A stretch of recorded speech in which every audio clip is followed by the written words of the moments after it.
Hi guys, welcome back my YouTube channel Shivam Brahma blog.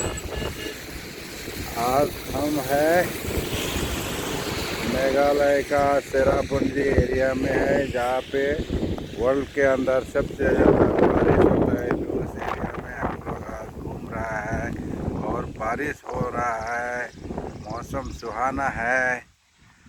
ये देखो, ये नज़ारा, ये पहाड़ी देखो कितना अच्छा है। जैसा अपना क्या बोलता है, कुल्लू मनाली देखिए, यहाँ भी पहाड़ी के ऊपर ये देख इतना ब्यूटीफुल प्लेसेस है। यहाँ देखो आप, गाड़ियाँ आ रहे जा रहे, बादल के बीच में हम है। वो देखो पहाड़ी कितना ठंडा है। बारिश बहुत ज़्यादा होता नहीं है, लेकिन छोटा मोटा बारिश होते रहे अभी।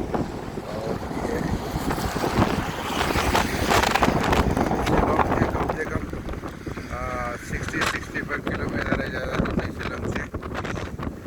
हम काले आया हुआ है मेघालय।